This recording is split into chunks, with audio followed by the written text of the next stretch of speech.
What's going on, everybody? Broken Games HDR back at it again with another video. So, going to recap and review episode 2 of the Last of Us HBO series. I think I should say I do believe that this is the best episode of the show so far, obviously including season 1. I think prior to this episode, the best episode was the one with Sam and Henry. I think they were in 2 episodes. But it's the Joel sniper scene against against the horde that are trying to get to Ellie, Sam, and Henry. Um, and was that the one also with was the bloater also in that episode? I think it might have been. I'm not completely sure. Can't remember, but definitely one of the episodes with Sam and Henry prior to this was the best episode. So that goes to number 2 for me, and this episode is number 1. I felt like this episode kind of, had it all. And once again, I review all of these sh- episodes from this show with like a curve. Obviously, there's like a bunch of things that us as gamers we nitpick at, and to me, the game does a lot better. There's a certain few choices that the show, I'm like, oh, I'm happy with that change. So I am grading this was like with a curve. Like I don't think like Last of Us, the show is like one of the best shows I've ever seen or anything like that. Once again, just accepting it for what it is and not being, super critical. Um, but this episode starts out with Abby having a dream, and her subconscious kind of talking to her, telling her her father's dead. His brains are on the floor, just being brutally honest with her, and she's kind of in denial about it. So that was a dream. She wakes up, and the whole group, you know, whole group of Abby's friends realize that Jackson is literally an entire fortified city. It's not just a bunch of tents and people held up. It's a fortified city. They have many lines of defenses, a lot of capable people there, and firepower. So they're like, oh man, we're fucked. Except Abby, because she just has all the conviction and all the determination to get to Joel and kill him. So they talk about having a plan. Owen assures Abby that, "Oh, yeah, yeah, I got a plan. Nah, nah, nah, we'll figure it out." He doesn't have one. He knows this is a suicide mission and they should turn back, and wants to convince her to turn back and go back to Washington. But Abby she has tunnel vision. She only sees one thing. She sees red, and she wants to find Joel. She doesn't see anything else, even at the detriment of her friends, honestly. One thing I also noticed is that Mel is not pregnant. Excuse me. So Mel is not pregnant, and it doesn't seem like her and Owen had a previous relationship, which is different from the game. Interesting to see.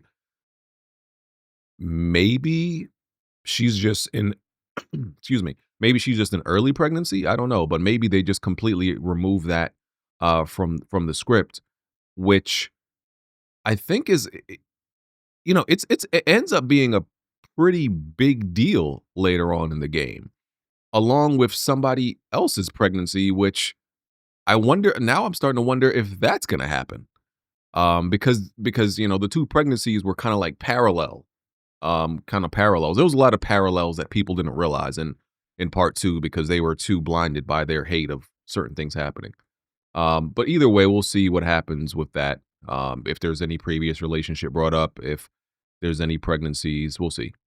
So the town is on alert right now. I guess, there's different stages of alerts that cities and states have, usually indicated by cards. I guess you would say, if they had one in this show, it would be like an orange status, where they're on high alert, not emergency yet, but they're on high alert, because a patrol found a pile of dead infected buried underneath the snow. And later, we're going to see this, obviously. Abby kind of sets off the chain reaction of kind of awakening these infected, which are kind of like hibernating and using the dead ones as insulation, as they said, because there's like hundreds and hundreds of them buried underneath that snow and they're surviving. Um, and infected can freeze to death, but it probably takes a lot more than the average, you know, um, human because their biology and anatomy is a little bit different. And it may have happened anyway because those tendrils, the roots that they found, the workers find later in Jackson. We know they work as like a communication hub, like a hive mind, and the infected can sense it and it like, know exactly where to go to. So it may have happened anyway without Abby kind of like uh alerting them, which we'll get to later. So Jesse goes to get Ellie to go on patrol because Dina, Joel went on patrol with Dina, which is a deviation from the game. In the game, Joel goes on patrol with Tommy. Um, Now, I think that they made this change, and I actually like this change. I like this change. I'm gonna be honest with you. It's not really for. It may benefit the story later on because I don't know. I'm in my mind. I'm like, I wonder if Ellie could hold some like anger or grudge against Dina by the fact because she was there with Joel, um, and because Dina was there with Joel and Joel chose to go with her, even though they did state that Joel wanted to go with Ellie but wanted to let her sleep. I wonder if she's gonna hold any like bitterness or anger towards Dina for a short time, because Joel went with her. And also for so we'll see if it benefits the story in any way. Too soon to tell. But I think just for purposes, honestly, I think it was a good decision because then Tommy is back at Jackson preparing for the infected attack, which was an absolutely amazing like action sequence once once the dominoes start to fall with Abby and those infected. After that, how the whole thing plays out, absolutely amazing TV. Just love it. I love that. It was just a well choreographed action sequence. You know how sometimes in these action sequence, things can get lost, things are messy, it's hard to comprehend. This was, like, very clean and understandable, even though so much was happening, you could comprehend everything that was going on. It wasn't, like, too fucking messy. It wasn't like, what was it? The attack remember in Game of Thrones when they were attacking, was it Winterfell? When the White Walkers were attacking Winterfell and it was too dark and too much shit happening and nobody could you as the watcher couldn't tell what the fuck was going on. This was very clean and just very well shot and very well done. Um, so I really liked it, and I think Tommy needed to be a part of that. He needed to stay back and help defend Jackson because he is like the leader. He is really the leader there. So that made sense, and it just looked great from an entertainment standpoint. Um, so and this shit starts to look like World War Z. 28 days, weeks later, type action with all the infected hordes and them just running really fast and just frantically and just piling up on one another. Um, they did speed up the it's TV and it doesn't have to be exactly of the game. In the game, infected don't run that fast. Even the runners, they don't run that fast. They're kind of they're a bit slower than that, but that's game speed versus TV speed. That's neither here nor there. Um, so Tommy is holding a drill, giving the town a brief of what to do in an infected breach situation because this obviously hasn't happened yet, and they don't think it's going to happen, but they prepare anyway. This is kind of like I guess in modern day, if we had like a fire drill or something, and they're telling or an earthquake drill if you live in certain places that have earthquakes, or a shooting drill. So they got to prepare. That everybody got to know what to do in that situation. So Tommy's just guiding them through that. Seth apologizes to Ellie for what happened in the last episode and him calling her a dyke and all that stuff. And gives them a steak sandwich. A bunch of this stuff is obviously authentic to the game. And I gotta say, I Maria in the show is better than Maria in the game. She is a better character. But to be fair to Maria in the game, Maria in the show has a lot more scenes. There's a lot more interaction, and we get to see just a lot more of her interacting with the characters in the town than in the game. Um, in the game, she is seen as this no nonsense authority figure, and she is also that in the TV show. But she just also has this just likability where she's no nonsense, but she's all about keeping order and keeping the town together with some love, you know. So I really like her character. She is a better Maria in the game than in the show. Just personality and just her demeanor. So I really like Maria in the show. That is one of the upgrades the show has. Um, so so we go back to Abby, and Abby sees a patrol from the hill that she's overlooking, and we don't get visual confirmation that this is Dena and Joel, but I'm pretty sure it's Dena and Joel. Um, so and the storm is getting pretty bad, the snowstorm. And so Tommy orders radio command to call all the patrols back. Ellie is obviously on patrol with Jesse, and they take shelter in a 7-Eleven from the storm because they can't make it all the way back. So they don't come across because Jesse knows about it because not Tommy, Eugene told them about it.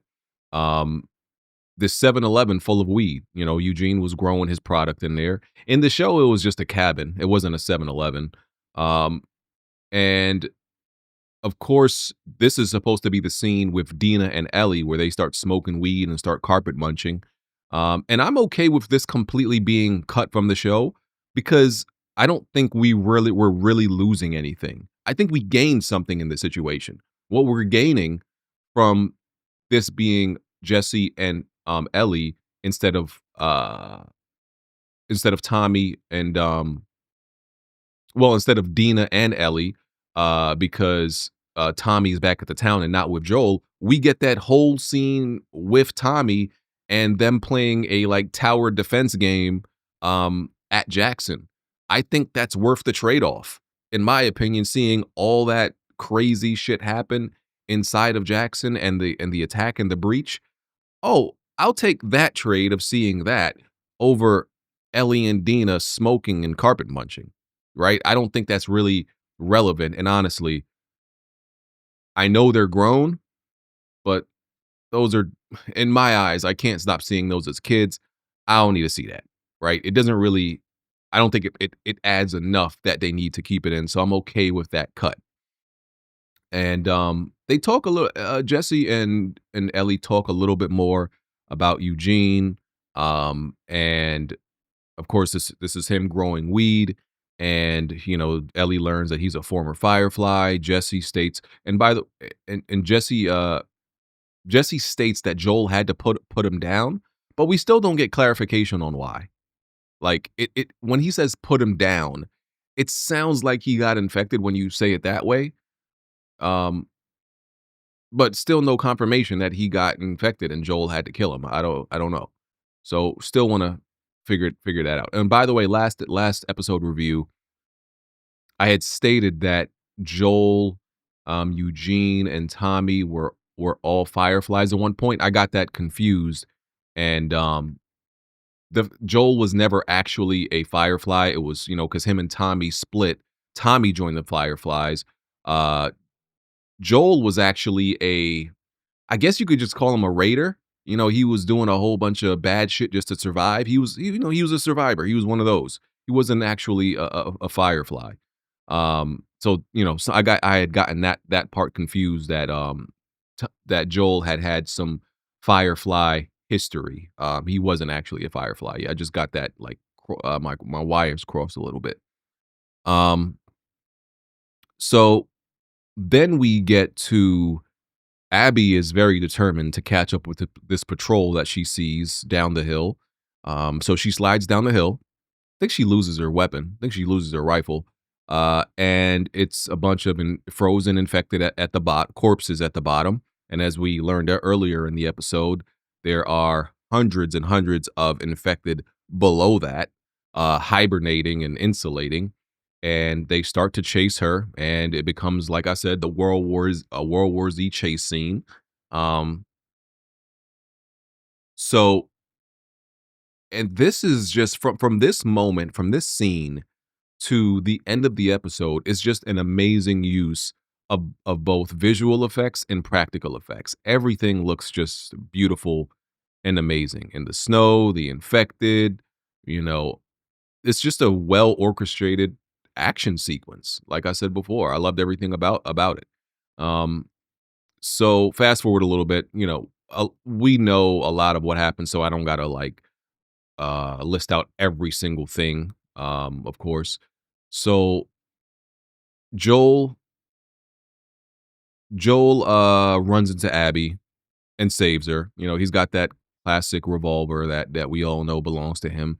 Abby tells him about a cabin with her where her friends are, and of course he has no choice but to go up to the cabin because it's a snowstorm outside. They're not going to make it all the way back to Jackson, and there are hundreds and hundreds of infected chasing after them. So they got no choice but to go to the safest route, which is that cabin. Radio command tells Jesse and Ellie that Dena and Joel have not checked in. So with no hesitation, Jesse and Ellie run out and split up and try to find them. So during preparation for this possible attack, one of the workers in Jackson finds the roots or the tendrils, which obviously we know is dangerous because it can bring infected to the town. I think they can just sense it within a certain distance. I don't think it's like an infinite distance. They can sense it. The lookout sees hundreds and hundreds of infected coming. They sound the alarm, and now Jackson is a tower defense game. They're getting assault rifles, barrels of gas, flamethrowers. They barricade and reinforce the gates. Um, and this does remind me, like I said, it does remind me of like White Walkers attacking Winterfell or trying to attack the wall in the Game of Thrones, and they're like the Night Watch. It's kind of what it reminded me of. Um, so the walls in Jackson, because they prepared for all this, and created a protocol on what to do. They have like these slides where they roll barrels of gas down, and then they shoot and ignite the barrels. So it creates like this wall of fire to ignite a lot of the infected, so they don't have to like completely depend on shooting them and using up ammo. Um, and then they're holding them back, doing a decent job. But then the bloater comes through. I heard in the infected streets, they call him Big Beezy. That is Big Beezy coming through, and he is going to destroy that wall and let in the infected. So Tommy has to reposition himself with think they called them the security team who has flamethrowers. A few of the dudes that are with him run because, yeah, come on. Not everybody in the show is going to be brave souls and try to stand up to hordes of infected. A couple of them niggas was pussy. A couple of them was pussy, which I understand. And they're like, yo, yeah, we gonna catch you on the flip side, Tommy. We out. Um, so yeah, hordes are coming through. Uh, the bloater, and the hordes are in, and Maria is shooting at the bloater, so it has her attention, um, or she has its attention, and it looked like it's about to go after Maria. Tommy don't like that. Tommy notices and like pushes up, shoots it to get its attention, and now Tommy pretty much brings it down an alleyway with a dead end, and now he's got a 1v1 with a bloater, which most people won't survive. And the only thing he has is the flamethrower. Now what I like about this scene, besides it being really cool because it's Tommy versus a bloater 1v1, I like how lore accurate it is because it took his whole fuel tank from that flamethrower for him to kill that bloater at the last second. And if you play the game, you know that flamethrower is ass. It is arguably the weakest weapon in the game because it does take a lot of fuel to actually. It's cool, but it takes a lot to actually like bring down just infected in general with that flamethrower. It's cool flamethrower. It's I barely use that shit in the game. It's really not worth it like that. So so it was accurate on how long it took him and how much fuel he had to go through to kill that bloater. And the bloater is very very durable. So it would make sense it took all that to bring it down. Then we cut to Maria. Maria got enough kills to get the Call of Duty attack dogs kill streak, and she got to the dog kennels, I guess, the cages, and let them all out. And them dogs went to work. They went to work. They're trained. They knew how to take down infected. They went after they went for the jugulars, tried to bite them in their necks. Um, which is very smart to have. In the game, they had a few dogs. Um, in the game, some dogs attack you. They had a few dogs in Jackson, but I don't think it was ever posed that dogs were being used to take down infected in the game. I don't think we ever actually saw that, or it was implied that they used trained attack dogs to deal with some infected. That's a cool addition to the show. Like I said, this whole action sequence was really cool. So glad Maria got her kill streak off. Um, because that scene looked fire. So back to so now we're back to the cabin. So Dina, Ellie, Abby are back to the cabin where she meets up with the rest of Abby's friends.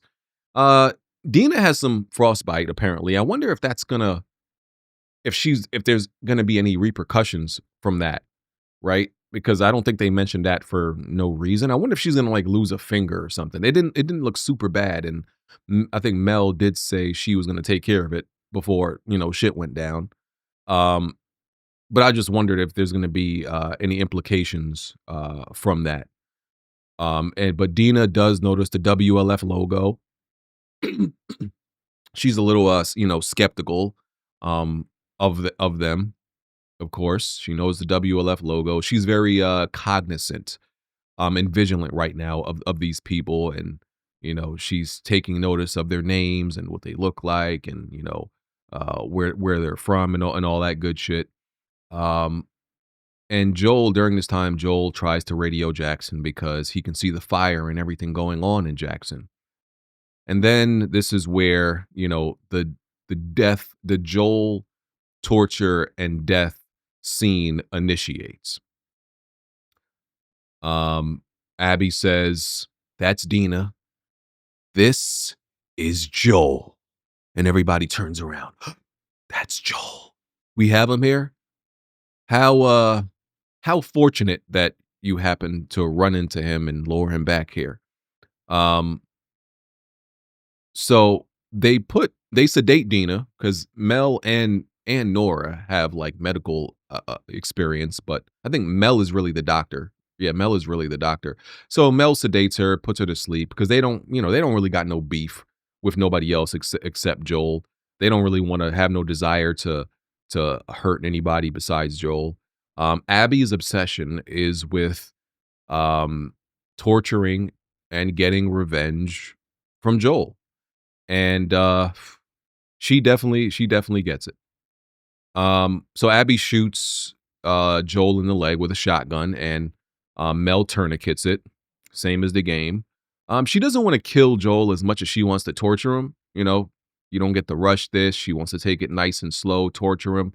um you know we've seen Joel slowly torture a few people back in his time also. So same thing that he's done is being done back to him. um a lot of people don't seem to get that. A lot of people who are just obsessed with defending Joel never really catch on to the fact that a lot of the shit that happens to Joel is just a small percentage uh of what he's done. So a big difference I noticed between the game and the show is the behavior of Abby's friends. Manny, Mel, Noah, or Nora, Owen.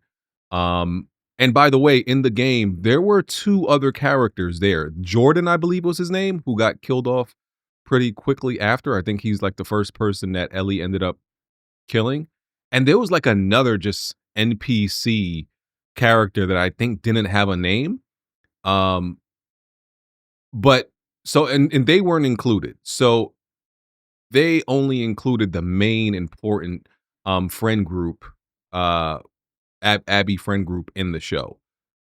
And one of the things I noticed is their behavior in the show is pretty different, right? This is like torture porn for Abby, and she's just enjoying every second of it, and she's milking this. And they're helping her, but they don't really want to be involved as much as her. In the game, they were just as involved and passionate about getting revenge on Joel as Abby was. In the show, they're like, all right, Abby, can you please hurry this shit the fuck up and get this shit the fuck over with? And they were kind of just standing back, letting her do her thing. They were like disassociating and unevolving themselves. Sorry, I got to fix my camera by giving it a hand signal. So they didn't enjoy this, right? It wasn't like, "Oh man, this is so great to watch. We are absolutely enjoying the revenge you're getting." No, they didn't share this hate for Joel not as much as Abby did. In the game, they were like they was acting like they was watching a fucking show. One of their favorite TV shows was out watching Abby torture Joel. So this actually seemed a bit hard for them to watch actually in the show, which I kind of like that change. It seems it would be in a game you could suspend your and of course you suspend your belief because both of these are fictional works. But in the game, you could see like 7 people having this much hate for one person. But in the show, because you're actually seeing these actual, you know, these real people, they're still humans. You know what I'm saying? So I think it was just more realistic for some of them to be a little shy about this violence and this torture that they're seeing in front of them. Them being a little bit uncomfortable with it, I think was a lot more realistic. So they assisted her, but this was really a one-person show with Abby, hitting Joel with the golf club, punching him, the slow torture and everything like that. And I gotta give, they weren't as much as of willing participants. And then Ellie comes in, and I gotta give Bella Ramsey her credit. She did a good job on Joel's death scene.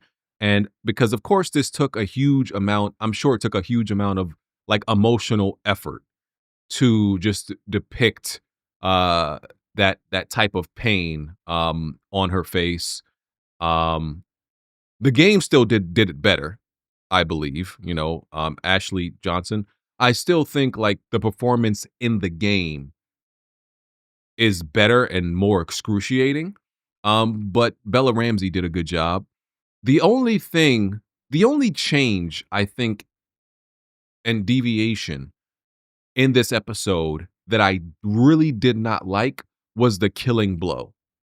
So Abby essentially takes, I think it was a broken off um, golf club with jagged edges now, and essentially impales Joel in the like spine neck area for the final killing blow. Whereas the game, she breaks the golf club pretty much into his head and like it you can essentially see like his head collapse. Like his skull literally collapses in on itself, which to me was a lot more gruesome, just a higher level of violence, and I prefer that. This was just very clean. This was like surgical, which to me the brute blunt force was just more indicative of the hate that she had, and it just matched up more with the type of torture and violence that she was imposing on Joel do all this blunt force trauma and then end it with a smooth striking, just stabbing kill. Like I said, it's not that big of a deal, but I would have preferred they actually stuck to how they did the killing blow in the game. Um, but nonetheless, great. I think it was a good execution, and I got to give Caitlin Denver really did a good job at becoming like just this kind of maniac. Um, and this character, she became bigger than she actually is. You know, she's I don't she probably looks like she's 100 pounds. I can't tell how tall she is. Doesn't seem very tall, but her stature became much bigger than she actually is during this scene. She just she embodied like the stature of I guess how Abby was in the game. She didn't seem like this frail, small, just, like I said, 100-pound girl in that scene. She seemed bigger than what she actually was. She cast a bigger shadow and aura during that scene. She kind of just yeah, she really took control and captured that whole scene. So I give her a lot of credit because she really made that scene work very well. So a lot of credit to her. Um, so after that, Jesse finds them at the cabin. They attach Joel's wrapped up corpse to the horses, and they got to drag him back to Jackson. And of course, Dena and Ellie is there, and that's got to be a hard. That's something that wasn't shown in the game. Of course, they just do a jump back to Jackson, and that's got to be a hard, a hard travel back with Joel literally attached to the horse, Joel's body attached like that. That's got to be tough. So that's a cool addition. And like I said, I really like this episode apart from that one thing which ultimately wasn't like a big deal. And like I said, I with this show, I graded on a curve. I don't expect, my expectations are accepted or accept most things for what they are. Otherwise I would be, picking everything apart. But I look at this as I'm like, it's just entertainment. So good episode. Good episode. There are things that if they make changes to, I would be very upset though. There are certain like death scenes and how certain things are executed in the game. I'm like, you need to keep that exactly the same because it's just the impact and just how it's done in the game needs to be kept. Certain things. Other things you can change it around, but certain things need to be kept. So good episode. Let me know what y'all thought about it, how they carried out things. If there's anything I missed or anything I got wrong, let me know in the comment section, and I'll catch y'all on next week's review. All right, I'm out of here. Peace.